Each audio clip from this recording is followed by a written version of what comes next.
ఏంటి sir varicose veins అంటే ఏంటి? ఇది సింపుల్గా చెప్పాలి అంటే మన శరీరంలో కొన్ని పైప్స్, వాల్వ్స్, పంప్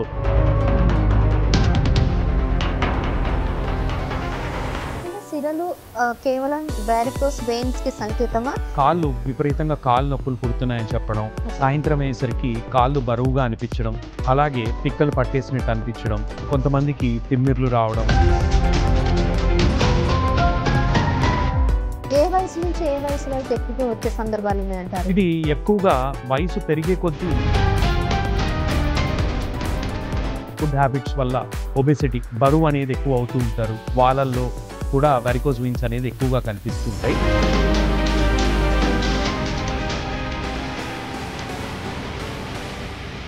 ఒకవేళ నెగ్లెక్ట్ చేస్తే ఎలాంటి ఆర్గన్స్ మీద ఎక్కువ ప్రభావితం చూపిస్తాయి? అల్టిమేట్గా రక్తం అనేది గడ్డకట్టి ఆ సర్క్యులేషన్లో అడ్డుపడిందంటే మనకు ఊపిరితిత్తుల మీద, గుండె మీద ప్రభావం చూపిస్తుంది. నమస్తే, వెల్కమ్ టు ఆర్టీవీ హెల్త్. నేను సహస్ర. ప్రస్తుతం మనతో పాటు ఉన్నారు doctor Avinash, consultant general surgeon, అలాగే varicose veins specialist, Avis hospital, Hyderabad.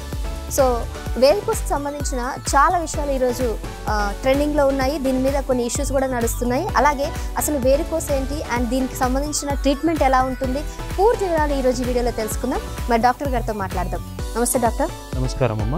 ముందుగా ఆర్టీవీ ప్రేక్షకులకు నమస్కారం. సార్, ఫస్ట్ నేను జనరల్గా అడిగే క్వశ్చన్ ఏంటంటే, మీరు డాక్టర్ అవ్వాలని ముందు నుంచి అనుకున్నారా? ఇంట్లో ఎవరైనా ఎంకరేజ్ చేశారా? ఎవరు ప్రభావితం చేశారు? ఇంతకీ మీ ఫ్యామిలీలో ఎవరైనా డాక్టర్స్ ఉన్నారా? మేడం, ముందుగా డాక్టర్ అవ్వాలనుకున్నానా అంటే yes, definitely I always wanted to become a doctor madam. మా ఇంట్లో మా తాతయ్య కానివ్వండి, మా నాన్నమ్మ కానివ్వండి, చాలా క్రానిక్ పేషెంట్స్ ఉండేవాళ్ళు. వాళ్ళని చూసినప్పుడల్లా I always felt that there is always a need for doctor in the family. అంటే ఒక డాక్టర్ ఉంటే బాగుండు అని ఎప్పుడూ అనిపించేది. అలానే మా పేరెంట్స్, మా ఫాదర్ కానివ్వండి, మా మదర్ కానివ్వండి, చాలా ఎంకరేజ్మెంట్ అనేది ఇచ్చారనమాట. ఎప్పుడు కూడా ఇది కష్టం, అది కష్టం అనేది చెప్పలేదు. సో వాళ్ళకి అయినంత వరకు they have always been supporting me and I'm very glad. నిజంగా నేను వాళ్ళకి చాలా థ్యాంక్స్ అనేది చెప్పాలి. అండ్ ఎస్, ఖచ్చితంగా నేను I'm the first doctor in the family అండి. Oh, that's great. Congratulations for that. Thank you. And ముందుగా ఈ వెరికోస్ వెయిన్స్ గురించి మాట్లాడతాం కాబట్టి, ఏంటి సార్ వెరికోస్ వెయిన్స్ అంటే ఏంటి? వీటి గురించి పూర్తిగా మా ప్రేక్షకుల కోసం చెప్తారా? వెరికోస్ వెయిన్స్ అంటే ఉబ్బిన సిరులు అంటూ ఉంటాము జనరల్గా. ఇది సింపుల్గా చెప్పాలి అంటే మన శరీరంలో కొన్ని పైప్స్, వాల్వ్స్, పంప్, ఈ విధంగా మనం డివైడ్ చేసుకుంటే ఈజీగా అర్థమవుతుందండి. మనకు శరీరంలో మంచి రక్తాన్ని తీసుకెళ్లే ఏవైతే పైప్స్ ఉంటాయో వాటిని ధమన్లు అంటాము. అలాగే చెడు రక్తాన్ని తీసుకొచ్చే వాటిని సిరులు అంటాం, వెయిన్స్ అంటూ ఉంటాము ఇంగ్లీష్లో.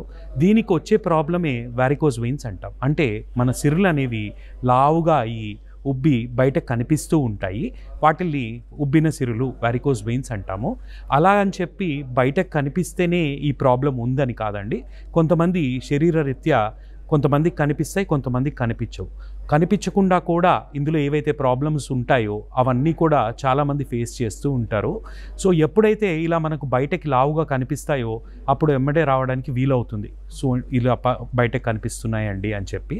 సో కొంతమందికి కనిపించకుండా నేను అన్నట్టు కొన్ని కాంప్లికేషన్స్ ఉంటాయి, కలర్ మారడం, పుండ్లు కింద రవ్వడం, అవన్నీ అయినప్పుడు చాలామంది లేట్ చేస్తూ ఉంటారనమాట. సో ఇది కూడా ఒక భాగం కిందనే చెప్పచ్చండి. అయితే ఉబ్బిన సిరలు కేవలం వెరికోస్ వెయిన్స్కి సంకేతమా? ఇంకా ఏవైనా ఇతర లక్షణాలు కానీ ఇతర కారణాలు కానీ ఉండొచ్చు అంటారా?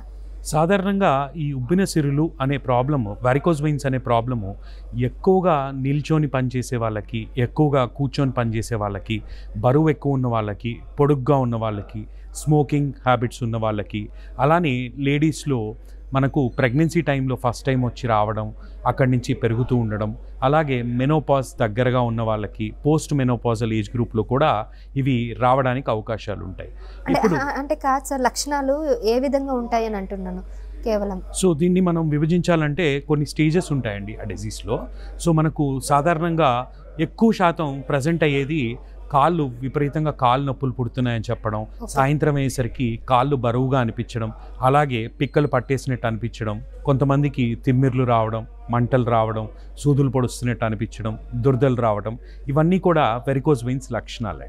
ఓకే, ఇందాక మీరు చెప్పారు కొంతమంది పోస్ట్ ప్రెగ్నెన్సీ వాళ్ళకి లేదా నిలబడే వాళ్ళకి అని అంటారు కదా, ఎక్కువ మీ దగ్గరకు వచ్చే పేషెంట్స్లో ఏ జాబ్ చేసే వాళ్ళకి ఈ వెరికోస్ వెయిన్స్ వచ్చేవి? సో ఖచ్చితంగా ఒక పర్టికులర్ జాబ్ అని చెప్పడం కంటే, లైక్ ఇందాక నేను చెప్పినట్టు ఎక్కువసేపు నిల్చొని ఎక్కువసేపు కూర్చొని చేస్తుంటారు. ఫర్ ఎగ్జాంపుల్ టీచింగ్ ప్రొఫెషన్లో ఉన్న వాళ్ళు, పోలీస్ మెన్, అలాగే ఎక్కువ డ్రైవింగ్ చేస్తున్న వాళ్ళు, అలానే ఎక్కువ మంది ఫార్మర్స్, వీళ్ళంతా కూడా మేము చాలామంది వెరికోస్ వెయిన్స్ చూస్తూ ఉంటామండి ఈ పేషెంట్స్. ఓకే, ఏ వయసు నుంచి ఏ వయసు వరకు ఎక్కువగా వచ్చే సందర్భాలు ఉన్నాయంటారు? ఇది ఎక్కువగా వయసు పెరిగే కొద్దీ వెరికోస్ వెయిన్స్ రావడానికి అవకాశాలు కూడా ఎక్కువ ఉంటాయి. సో మిడిల్ ఏజ్ నుంచి ఎల్డర్లీ ఏజ్ గ్రూప్లో ఇవి చాలా ఎక్కువగా చూస్తూ ఉంటామండి వెరికోస్ వెయిన్స్ అనేది. దాదాపు 30 నుంచి 60 ఏజ్ గ్రూప్, ఇంకా అలానే 60 to 70 కూడా ఎక్కువ అవుతూ ఉంటాయి అన్నమాట. ఈ మధ్యకాలంలో చాలా డిసీజ్ అన్నీ కూడా మన లైఫ్ స్టైల్ మారుతున్నాయి కాబట్టి కొత్త డిసీజ్ అన్నీ వస్తున్నాయి. అండ్ ఈ వెరికోస్ వెయిన్స్ అనేది మన లైఫ్ స్టైల్, మనం తినే ఫుడ్ మీద, మన జీవనశైలి మీద డిపెండ్ అయ్యి ఇలాంటి ఇష్యూస్ వస్తున్నాయా, లేదంటే జెనెటిక్ ఇష్యూస్ వల్ల కూడా ఇలాంటి వచ్చే అవకాశం ఉన్నాయంటారా? ఇప్పుడు జెనెటిక్ ఇష్యూస్ వల్ల కూడా వెరికోస్ వెయిన్స్ ఉంటాయండి, కానీ ఆ నెంబర్ ఆఫ్ పేషెంట్స్ అనేది చాలా తక్కువ. హవెవర్ మ్యాక్సిమం పేషెంట్స్ మేము చూడడం అంతా కూడా ఎక్కువ లైఫ్ స్టైల్ డిసార్డర్స్ వల్ల ఎక్కువ మంది వెరికోస్ వెయిన్స్ రావడం అనేది ఉంటుంది. ఎక్కువగా ఈ మధ్య కాలంలో sedentary jobs, like long time office desk jobs, ఎక్కువసేపు నిల్చోవడం, ఎక్కువసేపు కూర్చోవడం, అలానే మనకు ఈ మధ్య కాలంలో మన ఫుడ్ హ్యాబిట్స్ వల్ల ఒబెసిటీ, బరువు అనేది ఎక్కువ అవుతూ ఉంటారు. వాళ్ళల్లో కూడా వెరికోస్ వెయిన్స్ అనేది ఎక్కువగా కనిపిస్తూ ఉంటాయి. అలానే ఈ బరువు ఎక్కువ ఉన్న పేషెంట్స్తో కూడా ఆ తీవ్రత అనేది కూడా చాలా ఎక్కువగా ఉంటుందండి. సో ఈ కాంప్లికేషన్స్ ఎక్కువగా ఒబేస్ ఇండివిజువల్స్లో చూస్తూ ఉంటాం. అండ్ మీరు అన్నట్టు ఈ ఒబెసిటీ ఉన్న వాళ్ళని చూడడానికి ప్రధాన కారణాలు ఏమంటారు?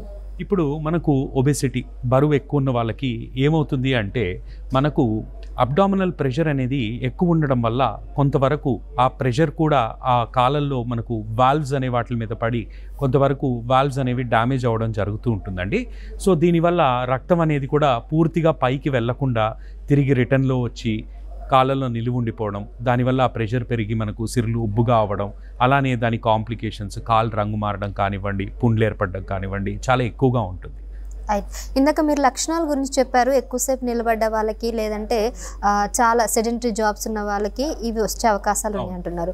సో ఇన్ కేస్ ఇలా వచ్చినప్పుడు చాలామంది ఎలా ఆలోచిస్తారంటే, సరే నేను ఈరోజు పొద్దునుంచి కష్టపడ్డాను కాబట్టి వచ్చాయి, టైర్డ్ అయిపోయాను, అందుకే నాకు కాళ్ళు గుంజుతున్నాయిలే అని లైట్ తీసుకొని హాస్పిటల్ని లేదంటే డాక్టర్ని కన్సల్ట్ అవ్వడం మర్చిపోతున్నారు. ఇలా నిర్లక్ష్యం చేసే వాళ్ళకి ఎటువంటి సైడ్ ఎఫెక్ట్స్ ఉంటాయి?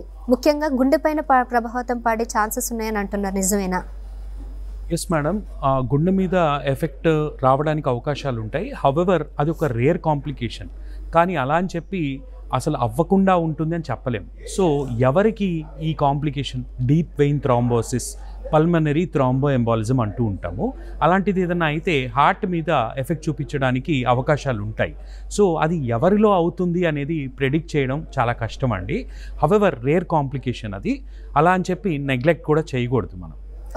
ఒకవేళ నెగ్లెక్ట్ చేస్తే ఎలాంటి ఆర్గన్స్ మీద ఎక్కువ ప్రభావితం చూపిస్తాయి? ఇప్పుడు సపోజ్ నేను అన్నట్టు ఈ ప్రాణం మీదకి వచ్చే కాంప్లికేషన్ డీప్ వెయిన్ థ్రాంబోసిస్, అల్టిమేట్గా రక్తం అనేది గడ్డకట్టి ఆ సర్క్యులేషన్లో అడ్డుపడిందంటే మనకు ఊపిరితిత్తుల మీద, గుండె మీద ప్రభావం చూపిస్తుంది.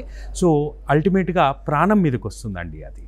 ఓకే, సో మగవారిలలో ఎక్కువగా ఈ వ్యవసాయం చేసేవాళ్ళు లేదంటే నిలబడి కార్పెంటింగ్, మెకానిక్, వీళ్ళందరికీ కూడా వస్తాయి కాబట్టి వాళ్ళు అలవాటు చేసుకుంటారు. కానీ ఈ మధ్యన కొంతమంది లేడీస్కి కూడా వస్తున్నాయని విన్నాను. ఇన్ కేస్ లేడీస్కి వస్తే ముఖ్యంగా వాళ్ళు ఆలోచించేది ఏంటంటే వాళ్ళ శరీర ఆకృతి గురించి ఎక్కువగా ఆలోచిస్తూ ఉంటారు కాబట్టి ఇదంతా కూడా సరే మనం దాన్ని చేంజ్ చేసుకోవాలని చెప్పి కాస్మెటిక్ సర్జన్ దగ్గరికి వెళ్ళి వాళ్ళని సంప్రదించి, అంటే స్కిన్కి ఎఫెక్ట్ అవుతుంది కదా గ్రీన్ కలర్ వచ్చేసరికి, సో కాస్మెటిక్ సర్జన్ దగ్గరికి వెళ్తూ ఉంటారు. అలా వెళ్ళడం కరెక్టే అంటారా?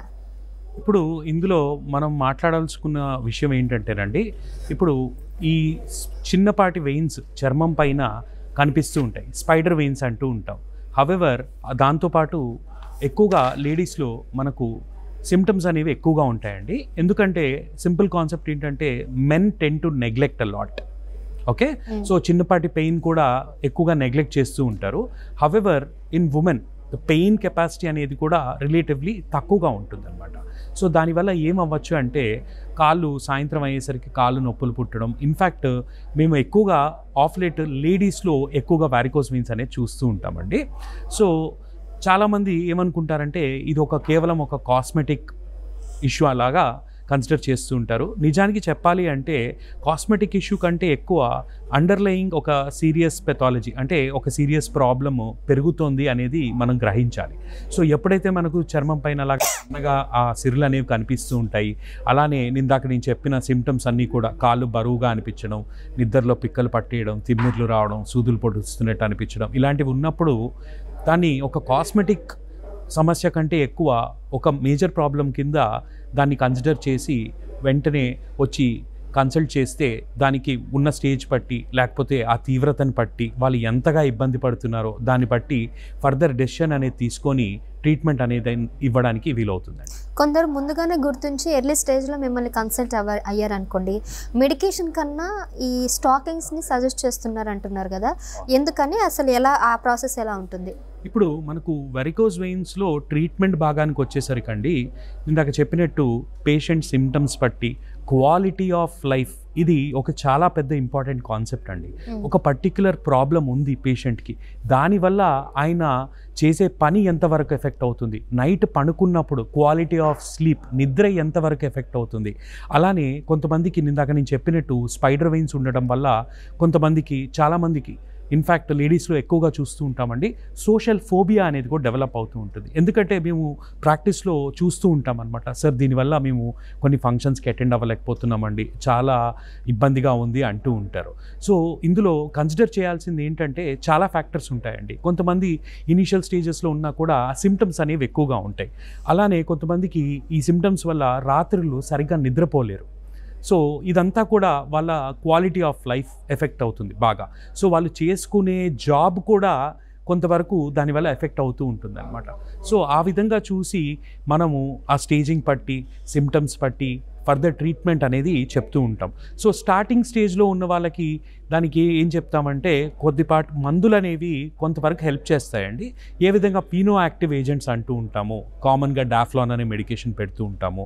సో దీనివల్ల కొంతవరకు కాలు వాపులు, అలానే కొంత కాళ్ళు నొప్పులున్నా కానీ వాటి మీద కొంతవరకు బ్లడ్ ఫ్లో అనేది ఇంప్రూవ్ చేసి కొంతవరకు రిలీఫ్ అనేది ఇస్తూ ఉంటుందండి. హవెవర్ గుర్తించాల్సింది ఏంటి అంటే మందులతో పూర్తిగా తగ్గే ప్రాబ్లం ఖచ్చితంగా కాదండి. ఓకేనా? ఇప్పుడు ఇంకా బెటర్ లైన్ ఆఫ్ మేనేజ్మెంట్ ఏదైనా ఉంది అంటే స్టాకింగ్స్, అర్థం కావడానికి సాక్స్లు అని చెప్తూ ఉంటాం. సాక్స్లు వేసుకోవడం వల్ల ఖచ్చితంగా సిమ్టమాటిక్ రిలీఫ్ అనేది ఉంటుంది, వచ్చిన వారికోస్ వెయిన్స్ పెరగకుండా ఉంటాయి. హవెవర్ అది వాడాల్సిన రీతిలో వాడాలండి. ఇప్పుడు మనకు స్టాకింగ్స్ వాడాల్సిన కాన్సెప్ట్ ఏంటంటే ఆ స్టాకింగ్స్ ఇచ్చే ప్రెషర్ వల్ల కొంతవరకు బ్లడ్ ఫ్లో అనేది ఈజీగా పైకి వెళ్తుంది. హవెవర్ నైట్ పండుకున్నప్పుడు మనకు ఫ్లాట్ పొజిషన్లో పండుకుంటాం కాబట్టి బ్లడ్ ఫ్లో అనేది ఈజీగా వెళ్తుంది. So most of the time మనం డే అంతా కూడా మార్నింగ్ 8 o'clock నుంచి నైట్ 8 o'clock వరకు నిల్చొని ఉండడము, కూర్చొని ఉండడం ఎక్కువగా చేస్తూ ఉంటాం. సో ఇందాక నేను అన్నట్టు sedentary job or what ever desk job కానివ్వండి, అలానే ఉండడం వల్ల ఏమవుతుందంటే కాళ్ళల్లో బ్లడ్ అనేది పూలప్ అయిపోతూ ఉంటుంది. మనకు కాళ్ళల్లో పిక్క భాగం అంటే మన కాఫ్ మజిల్ సెకండ్ హార్ట్ లాగా యాక్ట్ చేసి కొంతవరకు నడిచినా కానీ, పొజిషన్ చేంజ్ చేసినా కానీ కంట్రాక్ట్ అవ్వడం, రిలాక్స్ అవ్వడం, దానివల్ల బ్లడ్ అనేది కొంతవరకు ఈజీగా పైకి వెళ్తుంది. సో అలా చూస్తే మనకు స్టాకింగ్స్ అనేది most of the time active time in a day వేసుకొని ఉండాలి. అంటే at least 10 to 12 hours or 15 hours వరకు వేసుకొని ఉండాలి. బట్ ప్రాక్టికల్గా మన దేశంలో మనం ఉండే ఏరియాల్లో ఎంతవరకు సాధ్యం అంతసేపు వేసుకోవడం అనేది. చాలామంది ఏం చేస్తూ ఉంటారంటే ఇనీషియల్గా స్టాకింగ్స్ ట్రై చేద్దామని చెప్పి తీసుకోవడం, హవెవర్ కాంప్లయన్స్ అనేది ఉండదండి. ఎందుకంటే దాదాపు మేము ప్రాక్టీస్లో చూస్తూ ఉంటాము, ఆల్మోస్ట్ ఒక 100 మెంబర్స్లో అట్లీస్ట్ ఒక 75 to 80 మెంబర్స్ తీసుకుంటారు. తీసుకొని ఒక మ్యాక్సిమం ఒక 1 or 2 weeks వాడతారు. వాడేసిన తర్వాత సార్ మా వల్ల కావట్లేదని చెప్పి మొత్తానికి ఆ స్టాకింగ్స్ వాడడం ఆపేయడం, మందులతో కొంతవరకు సిమ్టమాటిక్ రిలీఫ్ ఉంటుంది. దీనివల్ల ఏమవుతుంది అంటే ఇనీషియల్ స్టార్టింగ్ స్టేజెస్లో ఉన్న డిజీజ్ కాస్త కాంప్లికేషన్స్లోకి వెళ్ళి they come back at a later date. So ఇందులో ఏంటి అంటే మన క్లైమాటిక్ కండిషన్స్కి ఎంతవరకు అది సూటబుల్, ఎందుకంటే అంతసేపు వేసుకోవడం వల్ల చాలామందికి ఏమని కంప్లైంట్ చేస్తారు, సార్ చెమటలు వస్తున్నాయండి, తర్వాత దురద వస్తుంది. సో దురద వచ్చేసరికి ఏమవుతుంది, గోకేస్తూ ఉంటారు. ఈవెన్ ఈ బ్లడ్ ఫ్లో కూడా సరిగ్గా ఉండదు అని విన్నాను, నిజమేనా? కొంతవరకు ఇది డెఫినెట్గా ఖచ్చితంగా బ్లడ్ ఫ్లో అనేది ఇంప్రూవ్ అవుతుంది. హవెవర్ అందులో కూడా మనకు తీవ్రత పట్టి మనకు గ్రేడ్స్ ఉంటాయండి స్టాకింగ్స్లో, గ్రేడ్ 1, గ్రేడ్ 2, గ్రేడ్ 3. ఎన్ని రకాలు ఉంటాయండి స్టాకింగ్స్? కంప్రెషన్ స్టాకింగ్స్ అనేవి గ్రేడ్ వైజ్ ఉంటుంది, గ్రేడ్ 1, గ్రేడ్ 2, గ్రేడ్ 3 అని.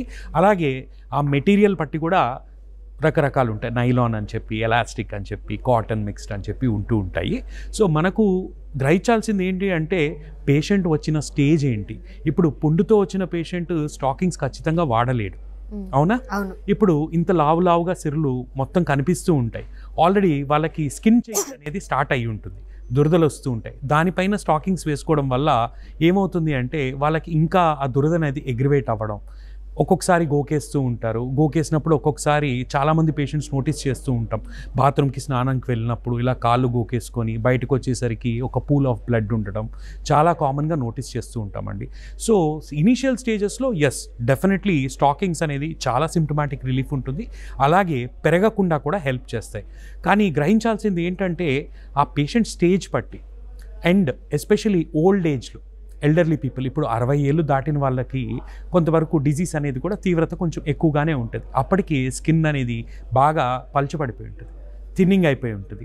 సో ఈ స్టాకింగ్స్ వేసి తీసుకోవాలన్నా కూడా వాళ్ళకి ఒక సపోర్టివ్ హెల్ప్ అనేది చాలా అవసరం అండి, ఇంకొకరు హెల్ప్ చేయాల్సి వస్తుంది. సో ఈ వేసి తీసుకునేటప్పుడు కూడా ఈ స్వెట్టింగ్ వల్ల, దురదొచ్చి గోకేయడం వల్ల లేని పుండ్లు కూడా ఏర్పడడానికి అవకాశాలు ఉంటాయి. సో ఇంకా చెప్పాలి అంటే ఈ స్టాకింగ్స్ అనేది it is more of a westernised concept. Mostly చల్ల ప్రదేశాల్లో ఉన్నప్పుడు ఏంటి అంటే ఇవి వేసుకోవడం వల్ల మనకు ఆ వారికోజ్ వెయిన్స్ అనే దానికి హెల్ప్ అవుతాయి, at the same time warmth, వేడిని అనేది కూడా ఇస్తాయి. సో అలా ఉన్నప్పుడు కొంచెం కంఫర్టబుల్గా వాడడానికి వీలవుతుందండి. రైట్. అంటే కొంతమంది ఈ స్టాకింగ్స్ వాడి ప్రయోజనం లేక సర్జరీకి కూడా వెళ్ళిన వాళ్ళు మీ కేసులో, మీ హాస్పిటల్లో ఎప్పుడైనా కనిపించారా? చాలామంది పేషెంట్స్ అండి, మోస్ట్ ఆఫ్ ద టైమ్ వాళ్ళు already different lines of management try చేసి వస్తూ ఉంటారు. For example medication symptomatic relief ఎక్కువగా ఉంటుంది. So and at the same time stockings try చేద్దామని చెప్పి ట్రై చేసి వాడలేక చాలామంది మా దగ్గరికి వస్తూ ఉంటారండి. సో డెఫినెట్లీ అలా వచ్చినప్పుడు దాని అర్థం ఏంటి, they are expecting a better line of treatment. And ఇంకొంతమంది వేరే హాస్పిటల్కి వెళ్ళి ట్రీట్మెంట్ తీసుకొని అక్కడ తగ్గక మీ హాస్పిటల్కి వచ్చిన సందర్భాలు ఎప్పుడైనా ఉన్నాయా? ఉంటారండి, చాలామంది పేషెంట్స్ వస్తూ ఉంటారు. అంటే అలా అని చెప్పి ఫెయిల్ అయింది అని చెప్పడం కంటే అది మనకు మళ్ళా రిపీట్ అయింది అని చెప్పడానికి ఈజీగా ఉంటుందండి. ఎందుకంటే ఒకసారి చేసిన తర్వాత అది ఎవరైనా కానివ్వండి 100% మళ్ళీ తిరిగి రాకుండా ఉంటుంది అనే గ్యారంటీ ఉండదండి, ఓకేనా? ఎందుకంటే మనకు బాడీలో కూడా కాన్సెప్ట్ ఆఫ్ హీలింగ్ అనేది ఉంటుంది. ఇప్పుడు మూతపడిపోయిన ద్వారం కూడా మళ్ళీ తెరుచుకోవడానికి అవకాశాలు ఉంటాయి. రీకెనలైజేషన్, నియోవాస్కులరైజేషన్ అనే కాన్సెప్ట్ ఉంటుంది. సో దానివల్ల మళ్ళీ తిరిగి రావడానికి అవకాశాలు ఉంటాయి. అలానే ఇందాక అన్నట్టు పేషెంట్ కాంప్లయన్స్ అనేది కూడా చాలా ఇంపార్టెంట్ అండి. ఫర్ ఎగ్జాంపుల్ అయిన తర్వాత 4 లేయర్ బ్యాండేజ్ అనేది వేస్తాము అండ్ ఒక 2 to 3 months వరకు స్టాకింగ్స్ అనేది వేసుకోమని చెప్తాం ప్రొసీజర్ అయిన తర్వాత. సో ఇది ఏం చేస్తుంది అంటే ఆ హీలింగ్ అనేది త్వరగా అవుతుంది. హవెవర్ చాలామంది ఆ పోస్ట్ ప్రొసీజర్ చెప్పినట్టు ఫాలో అవ్వరు అనమాట. At the same time life style modification is very important. బరువు ఎక్కువ ఉన్న పేషెంట్కి చేసిన తర్వాత ఖచ్చితంగా వెయిట్ లాస్ అవ్వాలి ఆయన. సో ఆ వెయిట్ లాస్ అనేది అవ్వకపోతే కూడా మళ్ళా తిరిగి రావడానికి అవకాశాలు ఉంటాయి. ఇప్పుడు సర్జరీ ఫెయిల్ అవ్వడానికి మీరు చెప్పినట్టు ఇవి కొన్ని కారణాలు అవ్వచ్చు, ఇంకా మీ సైడ్ ఏమైనా కారణాలు కూడా ఉండొచ్చు అంటారా? డాక్టర్స్ వల్ల ఎప్పుడైనా సర్జరీ ఫెయిల్ అయ్యే ఛాన్సెస్ ఉన్నాయంటారా? లేదండి, ఒకటి గుర్తుపెట్టుకోవాల్సింది ఏంటి అంటే ఏ డాక్టర్ కూడా ఖచ్చితంగా బాగా చేయకూడదు అని ఏ డాక్టర్ కూడా ఉండరండి. సింపుల్ రూల్ ఇది, ఓకేనా? సో ఒక్కొక్కసారి ఏమవుతుంది అంటే చేసిన టైంలో ఇప్పుడు వెరికోజ్ వెయిన్స్ అనేది ఇప్పుడు మనకు గ్రేట్ సఫనస్ వెయిన్ అని ఉంటుంది, షార్ట్ సఫనస్ వెయిన్ అని ఉంటుంది. సో చేసిన టైంలో పర్టికులర్ ఆ టైంలో ఓన్లీ గ్రేట్ సఫనస్ వెయిన్ ఇన్వాల్వ్ అయి ఉండొచ్చు, లేకపోతే పర్ఫరేటర్స్ ఉంటుండొచ్చు, అవి చేస్తాం. Probably at a later stage కొన్ని ఏళ్ళ తర్వాత షార్ట్ సఫ్నెస్ వెయిన్ అనేది కూడా ఇన్వాల్వ్ అయ్యి ఉండొచ్చు. సో అలా అని చెప్పి ఆ పర్టికులర్ టైంలో నార్మల్గా ఉన్న రేపన్న రోజు మళ్ళీ తిరిగి రావడానికి అవకాశాలు ఉంది కాబట్టి ఇప్పుడే చేయడం అనేది కూడా కరెక్ట్ కాదు. సో ఆ టైంలో ఉన్న ఇన్వాల్వ్ అయిన వెయిన్ని ట్రీట్మెంట్ చేసి తర్వాత ఇంకొక వెయిన్ దానివల్ల రికరెన్స్ వచ్చింది అంటే అలా కూడా అవకాశాలు ఉంటాయి. ఓకేనా? వన్స్ సర్జరీ అయిన తర్వాత ఎలా సజెస్ట్ చేస్తారు జాగ్రత్తలు, ఎన్ని మంత్స్ వరకు మీరు ఆ ప్రొసీజర్ చేయాలని పేషెంట్స్కి సజెస్ట్ చేస్తారు? ఓకే, ఇన్ఫ్యాక్ట్ ఇది సర్జరీ అనే దాన్ని చెప్పడం కంటే ఇది ఒక మినిమలీ ఇన్వేజివ్ ప్రొసీజర్ అని చెప్పడం కరెక్ట్ అండి. ఎందుకంటే సర్జరీ అంటే ఒకప్పుడు చేసేవాళ్ళు open surgery, SFJ flush ligation and stripping అంటాం.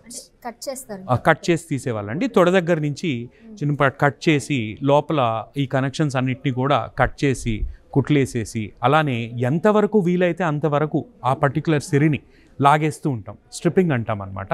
కొంచెం పెయిన్ఫుల్ ప్రొసీజర్. అయిపోయిన తర్వాత రికవరీ టైం కూడా ఎక్కువ ఉంటుంది, పెయిన్ ఎక్కువ ఉంటుంది, పేషెంట్ వాళ్ళ పనులు చేసుకోవడానికి కూడా ఒక 3 to 4 weeks టైం పడుతుంది అనమాట. బాడీలో ఆ సిరలు ఈ వెయిన్స్ ఎప్పుడైతే తీసేస్తామో ఒక అవయవం పోయినట్టే కదా, ఎటువంటి సైడ్ ఎఫెక్ట్స్ ఉండవా శరీరానికి? సైడ్ ఎఫెక్ట్స్ ఉండవా అంటేనండి, every particular procedure has its own merits and demerits. ఓకేనా? సో ఇప్పుడు అంతగా ప్రాబ్లం ఉన్న వెయిన్ని తీస్తే వచ్చే బెనిఫిట్తో కంపేర్ చేస్తే అది తీయడం వల్ల వచ్చే చిన్నపాటి సైడ్ ఎఫెక్ట్స్ పెద్దగా ఉండవండి. సో కొంతవరకు పెయిన్ కానివ్వండి ఇలా ఉండడానికి అవకాశాలు ఉంటాయి. ఓకే. ఇంకా కొంతమంది ఎలా అంటే అసలు దీని మీద ఈ సబ్జెక్ట్ మీద అవగాహన లేక చర్మ రంగు మారిపోతూ ఉంటుంది. వన్స్ చర్మ రంగు మారిపోయేసరికి గ్రీన్ కలర్ అవుతూ ఉంటుంది, ఆలివ్ కలర్ అవుతూ ఉంటుంది, బ్లాక్ అవుతూ ఉంటుంది. సో వీళ్ళంతా ఏమనుకుంటారంటే నా స్కిన్కి ఏదో అయిందని చెప్పేసి డెర్మటాలజిస్ట్ దగ్గరికి వెళ్ళడము, లేదంటే స్కిన్ స్పెషలిస్ట్ దగ్గరికి వెళ్ళడము, కాస్మెటిక్ సమస్య అని చెప్పేసి హాస్పిటల్కి వెళ్ళడము చూస్తూ ఉంటారు. సో వాళ్ళకి ఇప్పుడు ఆ డాక్టర్స్ తెలుసుకొని మీ దగ్గరికి రిఫర్ చేస్తే ఓకే, కానీ కొంతమంది వాళ్ళు వచ్చారు కదా పేషెంట్స్ కదా అనేసి వాళ్ళు కూడా ట్రీట్మెంట్ చేస్తారు. సో అలాంటి సందర్భాల్లో వీళ్ళకి ఎట్లాంటి ఎఫెక్ట్ రాబోతుంది? సో ఇప్పుడు అర్థం చేసుకోవాల్సింది ఏంటంటే ఇది ఒక అండర్లయింగ్ వీనస్ ప్రాబ్లం అండి. సో దీనివల్ల స్టేజ్ 4 ముందుగా చెప్తాను. మనకు లైపోడెర్మటోస్క్లిరోసిస్ అంటూ ఉంటాము. కలర్ అనేది మారిపోయి చర్మం అనేది గట్టిగా అయిపోతుంది. లైపో అంటే ఫ్యాట్, డెర్మాట్ అంటే స్కిన్, స్క్లీరోసిస్ అంటే గట్టి పడడం. సో ఆ కాలు భాగం కూడా రంగు మారిపోయి నల్లగా అయిపోయి గట్టి పడిపోయి లిటరలీ చెప్పాలంటే ఒక కట్టెల పొయ్యిలో నుంచి కట్టె కాల్చి తీస్తే ఎలా నల్లగా అవుతుందో ఆ స్టేజ్లో ఉంటారనమాట. సో ప్రాబ్లం ఏంటి అంటే సిర్లు అనేవి బయటకు కనిపించకుండా అలా ఉంటే అదొక స్కిన్ ప్రాబ్లం కింద ఎక్కువ మంది మనకి స్కిన్ డాక్టర్ల దగ్గరికి వెళ్ళడం జరుగుతూ ఉంటుందండి. So probably good dermatologist will definitely tell ఇది అండర్లయింగ్ వీనస్ ప్రాబ్లం ఉంది అండి. ప్రాబబ్లీ సిమ్టమాటిక్ రిలీఫ్ కోసం కొంతవరకు మెడికేషన్ పెడుతూ ఉంటారు. సో కొన్నిసార్లు ఏమవుతుంది అంటే పేషెంట్స్కి కూడా అవగాహన లేక స్టెరాయిడ్స్ అనేవి వాడుతూ ఉంటారు. దానివల్ల ఆ చర్మం కూడా బాగా సన్నపడిపోయి ఉన్నది కాస్త ఇంకా కూడా కాంప్లికేట్ అవుతూ ఉంటుందండి. సో అలాంటిది నోటీస్ చేసినప్పుడు ఖచ్చితంగా మీ దగ్గరున్న స్పెషలిస్ట్ని కన్సల్ట్ చేస్తూ ఉండాలండి. మీరు చెప్పండి, ఇందాక కొన్ని సందర్భాల్లో రంగు మారుతుందంటారు. అసలు వెరికోస్ వెయిన్స్ లో ఎన్ని రకాలు ఉంటాయి, ఏవే స్టేజెస్ ఉంటాయి, ఏ స్టేజెస్లో ఎలాంటి లక్షణాలు కనిపిస్తాయి? ఖచ్చితంగా అండి. మనం ముందుగా దీన్ని 6 stages అని చెప్పచ్చు. ఇనీషియల్ స్టేజ్లో మనకి ఏమీ కనిపించవు, అలానే కొంతవరకు సిమ్టమ్స్ ఉంటాయి. ఇందాక నేను చెప్పినట్టు కాళ్ళు బరువుగా అనిపిస్తాయి, సాయంత్రం అయ్యేసరికి పిక్కలు పట్టేయడం, అలానే కొంతవరకు తిమ్మిర్లు రావడం, సూదులు పొడుస్తున్నట్టు అనిపించడం, మంటలు రావడం. ఓకే, స్టేజ్ 1 అండి. బయటికి ఏం కనిపించవు. నెక్స్ట్ స్టేజ్కి వచ్చేసరికి ఏమవుతుంది అంటే సన్నగా వెయిన్స్ అనేవి కనిపిస్తుంటాయి, స్పైడర్ వెయిన్స్ అంటాం. ఇందాక మీరు అన్నారు కాస్మెటిక్ ఇష్యూ కింద కన్సిడర్ చేస్తూ ఉంటారు. However it is just not cosmetic అండి. నెక్స్ట్ స్టేజ్కి వచ్చేసరికి ఈ సిరులు అనేవి లావుగా బయటకి తేలుతూ కనిపిస్తాయి అన్నమాట. థర్డ్ స్టేజ్ బయటకి సెకండ్ స్టేజ్ అండి. బయటకి లావుగా బయటకి తగులుతూ ఉంటాయి, ఉబ్బి బయటకు కనిపిస్తూ ఉంటాయి. Second stage. నెక్స్ట్ స్టేజ్కి వచ్చేసరికి స్టేజ్ 3 అంటాం. ఈ సెకండ్ స్టేజ్లోనే మనం టచ్ చేసినప్పుడు మనకు ఆ ఫీల్ అనిపిస్తూ ఉంటుంది, గట్టిగా తగులుతూ ఉంటాయి బయటకి. కొంతమందికి తాళ్ళలాగా పాముల్లాగా బయటకి క్లియర్గా కనిపిస్తూ ఉంటాయి. నెక్స్ట్ వచ్చేసరికి స్టేజ్ 3కి వచ్చేసరికి ఇలా కనిపిస్తూ కూడా కాలు వాపులు అనేది ఉంటుందండి. కొంతవరకు లింఫెడిమా కూడా ఉంటుంది. ఓకే, కాళ్ళు అనేది బాగా వాచి ఉంటాయి, అలానే సిర్లు అనేవి బయటకు కూడా కనిపిస్తూ ఉంటాయి. ఆ తర్వాత వచ్చేది మనకు నెక్స్ట్ స్టేజ్ని కాంప్లికేషన్ ఆఫ్ వెరికోస్ వెయిన్స్ కింద అని చెప్పడానికి అవకాశం ఉంటుందండి. That is nothing but venous eczema అంటూ ఉంటాము. అంటే ఎగ్జిమా అంటే అదొక స్కిన్ డిసార్డర్, దురదలు వచ్చేయడం, రంగు మారిపోవడం అవుతూ ఉంటుంది. ఇందులో మనకు బ్లడ్లో ఐరన్ హీమోసిడ్రిన్ అంటాం, అదంతా కూడా వచ్చి డిపాజిట్ అయిపోవడం వల్ల కాలు అనేది నిదానంగా రంగు మారడం స్టార్ట్ అవుతుంది. రంగు మారి నలుపు వచ్చి గట్టి పడిపోయి నల్లగా కాల్ చేసినట్టు అయిపోతుంది. ఇంకా ఆ స్టేజ్లో దురదలు కూడా వస్తూ ఉంటాయి అన్నమాట. ఆ తర్వాత నెక్స్ట్ స్టేజ్కి వచ్చేసరికి స్టేజ్ 5, స్టేజ్ 6 అంటూ ఉంటాం. సో దురదలు వచ్చినప్పుడు చాలామంది గోకేస్తూ ఉంటారు, పుండ్లు ఏర్పడతాయి. అలానే కొన్నిసార్లు చిన్నపాటి దెబ్బలు తగిలినా కూడా ఈ చెడు రక్తం అనేది అక్కడనే ఉండడం వల్ల మనకు హీలింగ్ అనేది కూడా తగ్గిపోయి ఒక పుండు ఏర్పడడానికి అవకాశాలు ఉంటాయి. ఆ పుండు వచ్చిన కొన్ని రోజులకి తగ్గితే అది స్టేజ్ 5 అండి, హీల్డ్ అల్సర్ అంటాము. తగ్గకుండా అలానే క్రానిక్గా ఎక్కువ రోజుల నుంచి అలానే ఉండిపోవడం వల్ల మనకు పుండు అనేది అసలు కంప్లీట్గా మానకుండా అలానే ఉంటుంది. సో దాన్నే మనం స్టేజ్ 6 యాక్టివ్ అల్సర్ అంటాం. ఇది ఫైనల్ స్టేజ్, ఇది స్టేజ్ 6 ఫైనల్ స్టేజ్ అంటాము. ఏ స్టేజ్కి వచ్చినప్పుడు ఖచ్చితంగా సర్జరీ అవసరం అవుతుంది? అంటే స్టేజ్ అని చెప్పడం కంటే నేను చెప్పినట్టు పేషెంట్ సిమ్టమ్స్, ఎంతవరకు ఇబ్బంది పడుతున్నాడు, రెండోది స్టేజ్ కూడా ఖచ్చితంగా ఒక ఫ్యాక్టర్. ఇప్పుడు స్టేజ్ 5, స్టేజ్ 6 ఉంది అంటే మనకు దానికి ప్రొసీజర్ అనేది చేస్తేనే తగ్గుతుంది, లేకపోతే మళ్ళీ కూడా రావడానికి అవకాశాలు ఉంటాయి. ఇప్పుడు సింపుల్గా చెప్పాలంటే అర్థం కావడానికి, ఒక ఇంజన్లో వాల్వ్ డ్యామేజ్ అయింది, ప్రాబబ్లీ బైక్లో కానివ్వండి, కార్లో కానివ్వండి. ఇప్పుడు వాల్వ్ డ్యామేజ్ అయితే మనం ఏం చేయాలి? వాల్వ్ని రిపేర్ అయినా చేయాలి, లేకపోతే రీప్లేస్ అయినా చేయాలి. అలా అని చెప్పి ఇంజిన్ ఆయిల్ పూస్తే తగ్గుతుందా? తగ్గదు కదా. సో చాలామంది ఏం చేస్తుంటారు, కొబ్బరి నూనెలు, ఆయుర్వేదం, homeopathy. I'm not against any alternative form of medicine అండి. However this is a structural abnormality. Structural abnormality అనే దానికి మందులు కానివ్వండి, లేకపోతే మనకు ఆల్టర్నేట్ సోర్సెస్ ఆఫ్ ట్రీట్మెంట్ అనేటివి అంత హెల్ప్ఫుల్గా ఉండదండి. రైట్. సో ఇప్పుడు మీరు దీంట్లో స్టేజెస్ చెప్పినట్టుగానే ఎవరికైతే ఈ లక్షణాలు కనిపిస్తున్నాయో వీళ్ళల్లో స్టేజెస్ ఏ వయసు వారికి ఎలా ఉంటాయి? అంటే మిడ్ ఏజ్ వాళ్ళకి ఎక్కువగా ఉంటాయా, లేకపోతే వయసు మీద పడిన వాళ్ళకి ఎక్కువగా వస్తుంటాయా, పోస్ట్ ప్రెగ్నెన్సీ వాళ్ళకి వస్తాయా, లేకపోతే ప్రెగ్నెన్సీ టైంలో ఎక్కువగా వస్తాయా? మీకు వచ్చే పేషెంట్స్లో ఎవరిని బాగా వచ్చేవని మీరు గమనించారు? మనకు ఎక్కువ మంది patients middle age, elderly age గ్రూప్లో వస్తూ ఉంటారండి. ఎల్డర్లీ ఏజ్ గ్రూప్లో కూడా ఇవి మిడిల్ ఏజ్ అంటే ఆబ్వియస్లీ ఎక్కువ మంది వర్కింగ్ పీపుల్ ఉంటారు. So considering their nature of job, ఎక్కువసేపు కూర్చోవడం, ఎక్కువసేపు నిల్చోవడం, దానివల్ల నెంబర్ ఎక్కువ ఉంటారు. అలాగే ఎల్డర్లీ పేషెంట్స్ వయసు ఎక్కువగా ఉంటుంది, ప్రాబ్లీ 50, 60, 70. ఆ పేషెంట్స్లో ఏమవుతుంది అంటేనండి, వయసు పెరిగే కొద్ది కూడా మనకు వెయిన్ వాల్స్ అనేవి చాలా వీక్ అవుతాయి. వాల్వ్స్తో పాటు వెయిన్ వాల్ అనేది కూడా వీక్ అవుతుంది. సో ఎలాస్టిసిటీ అనేది తగ్గిపోతుంది. సో ఎప్పుడైతే బ్లడ్ అనేది ఎక్కువ వస్తుందో ఆ వెయిన్ అనేది అడాప్ట్ చేసుకోలేదన్నమాట. సో దీనివల్ల కూడా ఎల్డర్లీ పీపుల్లో వారికోజ్ వెయిన్స్ రావడానికి అవకాశాలు ఎక్కువ ఉంటాయండి. రైట్. ఇప్పుడు ఒకవేళ మహిళలకు కూడా ఇలాంటివి ఎక్కువ వస్తే ట్రీట్మెంట్ మహిళలకు కానీ పురుషులకు కానీ లేకపోతే వయసు మీద పడిన వారికి ఒకేలాగా ఉంటుందా? రకరకాలుగా వాళ్ళ వయసును బట్టి, వాళ్ళ జెండర్ని బట్టి మారుతూ ఉంటుందా? ఇప్పుడు ఫర్ ఎగ్జాంపుల్ ఎర్లీ స్టేజెస్లో వచ్చారండి ఒక ఉమెన్, ఓకేనా, ఎర్లీ స్టేజెస్లో వచ్చారు, ఆవిడకి సిమ్టమ్స్ ఏం లేవు, ఓకేనా. సో వెయిన్ డైలిటేషన్ కూడా ఎక్కువ లేదు, అంటే సిరి కూడా అంత లావుగా లేదు, స్పైడర్ వెయిన్స్ కనిపిస్తున్నాయి, సిమ్టమ్స్ ఎక్కువ లేవు. అలాంటప్పుడు దాన్ని ఒక కాస్మెటిక్ కింద కన్సిడర్ చేయొచ్చు మనం. హవెవర్ లేదండి నాకు ఇబ్బందిగా ఉండి, ఇలా ఉంటే నాకు ఇబ్బందిగా ఉందన్నప్పుడు దానికి ఒక చిన్నపాటి ప్రొసీజర్ చేస్తూ ఉంటాం, క్లాక్స్ అని చెప్పి, cryo laser and cryo sclerotherapy. అంటే ఒక కోల్డ్ ఎయిర్ బ్లో చేసి చిన్న ఇంజెక్షన్స్ ఇస్తాము, దానివల్ల స్పైడర్ వెయిన్స్ అనేవి కూడా తగ్గుతూ ఉంటాయి. ఇది మనకు స్టార్టింగ్ స్టేజెస్లో. లేదు కాస్మెటిక్గా కూడా ఏమి ఇబ్బంది లేదు అంటే ఇనీషియల్గా స్టాకింగ్స్ ట్రై చేసి కొంతవరకు మెడికేషన్ పెట్టడం అనేది జరుగుతూ ఉంటుందండి. అలానే బాగా లావుగా ఉంటాయి చూసారా, స్టేజ్ 3 ఆర్ స్టేజ్ 2 లావుగా ఉండడం, అలానే స్టేజ్ 3 కాలు వాపులతో పాటు వస్తూ ఉంటారు. సో వీళ్ళలో ఏమవుతుంది అంటే బయటకు అంతంత లావుగా ఉండేసరికి ఎక్కువ ఎక్స్పోజ్ అయి ఉంటాయి మనకు వెయిన్స్ అనేవి. సో ఎప్పుడైతే మనకు అంత పెద్ద వెయిన్స్ బయటకు ఎక్స్పోజ్ అవుతాయో దెబ్బలు తగలడానికి కూడా అవకాశాలు ఎక్కువ ఉంటాయండి. ఖచ్చితంగా ఏదన్నా బైక్ నడుపుతున్నప్పుడు, స్టాండ్ తీస్తున్నప్పుడు, అలానే దురదలు వచ్చినప్పుడు బాత్రూమ్కి వెళ్ళి గోకేసుకొని రక్తం బయటకు రావడం. సో ఇది టైమ్ అండ్ అగైన్ అవుతూ ఉంటుంది. ఒక్కసారి అయిందనుకోండి సింపుల్గా ఓకే, ఆ పర్టికులర్ సైడ్ దగ్గర మనకు బ్యాండేజ్ అనేది వేసుకొని కొద్దిపాటి కాలు ఎత్తుగా పెట్టుకోవడం వల్ల బ్లీడింగ్ అనేది ఆగుతూ ఉంటుంది.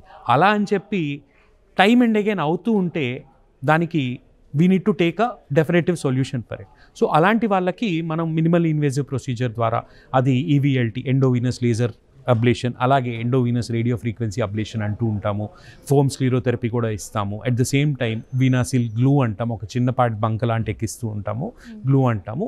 ఇవన్నీ కూడా సర్జరీకి ఆల్టర్నేటివ్ ట్రీట్మెంట్స్. ఇవన్నీ కూడా చిన్న ప్రొసీజర్స్. ఓకే, మార్నింగ్ వస్తే ఈవినింగ్కి డిశ్చార్జ్ అయిపోయి వెళ్ళిపోవడం, ఒక half an hour to 45 minutes. Endovenous radio frequency ablation అయితే ఒక 45 minutes దాకా అయిపోతుందండి, half an hour to 45 minutes. ఈరోజు మార్నింగ్ వచ్చారనుకోండి, ఈవినింగ్ కల్లా డిశ్చార్జ్ అయిపోయి వెళ్ళడం, నెక్స్ట్ డే నుంచి వాళ్ళ పనులు చేసుకోవడం, ఇవన్నీ కూడా ఈజీగా అవుతూ ఉంటుంది అన్నమాట. ఇందాక చెప్పినట్టు సర్జరీ కన్నా ఇవన్నీ కూడా ఆల్టర్నేటివ్ ఆప్షన్స్ అన్నారు. So in case laser surgery లేకపోతే ఈ గ్లూ థెరపీ మిగిలిన ఏవైతే ట్రీట్మెంట్ చెప్పారో, which one is better option? ఏది కన్సల్ట్ చేస్తే, అంటే ఏదైతే వాళ్ళకి ట్రీట్మెంట్ ఇస్తే వాళ్ళకి మంచి రిజల్ట్స్ వస్తుందని మీరు చెప్తారు? ఇప్పుడు ప్రతి ఒక్క ప్రొసీజర్కి it has its own merits and demerits అంటాం. ఓకేనా? సో ఒక ప్రొసీజర్ ఉందనుకోండి, అందులో అడ్వాంటేజెస్, డిసడ్వాంటేజెస్. ఫర్ ఎగ్జాంపుల్, ఇప్పుడు ఎండోవీనస్ రేడియో ఫ్రీక్వెన్సీ అబ్లేషన్ అని తీసుకుంటున్నాం, త్వరగా అవుతుంది ప్రొసీజర్ అనేది. ఎట్ ది సేమ్ టైం మనకు ఎక్కడా కూడా మత్తీయడం కానీ కుట్లేయడం కానీ ఉండదండి. సో కట్ చేయడం, కుట్లేయడం, మత్తివ్వడం అనేది ఉండదు.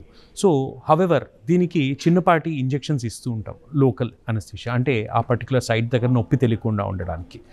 సో దీంట్లో ఉన్న అడ్వాంటేజ్ అది. హాఫ్ అన్ అవర్ 45 minutesలో అయిపోతుంది, సాయంత్రం ఇంటికి వెళ్ళచ్చు. అలానే ఇప్పుడు కొంతమందికి వయసు పెరిగిన వాళ్ళకి కానివ్వండి, కొంతమందికి ఇంజెక్షన్స్ అంటే ఫోబియా ఉంటుంది, అది చిన్న సూదైనా కానీ బాగా భయపడుతూ. సో అలాంటి వాళ్ళకి ఏంటి అంటే, ఇప్పుడు ఇంజెక్షన్ లాంటిది ఇచ్చి ఒక వైర్ పైన వరకు పంపించి లోపల హీట్ చేసి అది తెలియకుండా ఉండడానికి మనం లోకల్గా అనస్థీషియా ఇస్తుంటాం. అలా ఇంజెక్షన్స్కి భయపడుతూ ఉండే వాళ్ళకి గ్లూ అనేది చాలా డెఫినెట్గా బెటర్ అని చెప్పచ్చు. ఎందుకంటే మనకు అక్కడ ఎక్కువ ఇంజెక్షన్స్ అనేది అవాయిడ్ చేస్తూ ఉంటాం. At the same time radio frequency ablation కానివ్వండి, లేజర్ అబ్లేషన్ కానివ్వండి, చేసిన తర్వాత పోస్ట్ ప్రొసీజర్ కంప్రెషన్ అనేది చాలా అవసరం అండి. కొన్ని రోజులు 4 layer బ్యాండేజ్ అనేది కడతాము. ఆ తర్వాత ఒక 2 to 3 months depending upon patient physical status బట్టి స్టాకింగ్స్ అనేది వాడమని చెప్తూ ఉంటాం. గ్లూలో అంత అవసరం పడదండి, అంత compression. So patient will be more comfortable. So ఇవన్నీ కూడా గ్లూలో ఉన్న అడ్వాంటేజెస్. ఓకే, థర్మల్ అబ్లేషన్ టెక్నిక్స్తో కంపేర్ చేస్తే గ్లూలో ఉన్న అడ్వాంటేజ్ ఇది. ఎట్ ది సేమ్ టైం ఒక చిన్నపాటి డిసడ్వాంటేజ్, గ్లూ అనేది వచ్చేసరికి ఎండ్ ఆఫ్ ది డే అదొక ఫారెన్ బాడీ. ఓకేనా? సో మన శరీరంలో ఉన్నప్పుడు రియాక్షన్, ఎలర్జీ రావడానికి అవకాశాలు ఉంటాయి. అది ఇమీడియట్గా రావచ్చు, లేకపోతే కొన్ని రోజుల తర్వాత రావచ్చు, కొన్ని నెలల తర్వాత కూడా రావచ్చు. రిజల్ట్ వైజ్ చూస్తే both of them have got excellent results. But patient comfort wise చూస్తే patient is more comfortable with respect to glue madam. And మీ దగ్గర డే కేర్ సర్జరీ అనే పదం బాగా వింటున్నాము. సో దాన్ని మీరు ఇంప్లిమెంట్ చేయడానికి ఏం చేస్తూ ఉంటారు మేడం? డే కేర్ సర్జరీ అంటే సింపుల్గా మార్నింగ్ రావడం, ఈవినింగ్ కల్లా వెళ్ళడం. అది ఎలాగ ఇంప్లిమెంట్ చేస్తున్నామంటే, మా దగ్గర చాలామంది పేషెంట్స్ దూరం నుంచి వస్తూ ఉంటారు, ప్రాబబ్లీ ఒక 3-4 hours జర్నీ చేసి రావడం. సో వాళ్ళకి రాగానే ఎగ్జామినేషన్ అనేది చేసి, ఫిజికల్ ఎగ్జామినేషన్ అనేది చేసి, వెంటనే ఒక స్క్రీనింగ్ డాప్లర్ అనేది చేసి, మనకు సిరలు అనేవి ఎంత ఉన్నాయి, పర్ఫరేటర్స్ ఉన్నాయా లేవా, ఇన్కాంపిటెన్సీ ఉందా లేదా, ఇట్లా మనం డాప్లర్ అనేది చేసి చూసిన తర్వాత మనం ట్రీట్మెంట్ ఏంటి అనేది ప్లాన్ చేస్తూ ఉంటాం. ఆ ట్రీట్మెంట్ కూడా ఒక మ్యాక్సిమం ఒక 1 hour 2 hours అయిపోతూ ఉంటుంది. ఆ తర్వాత వాళ్ళు ఈవినింగ్ కూడా ఇంటికి వెళ్ళి they'll give back to work from the next day అన్నమాట.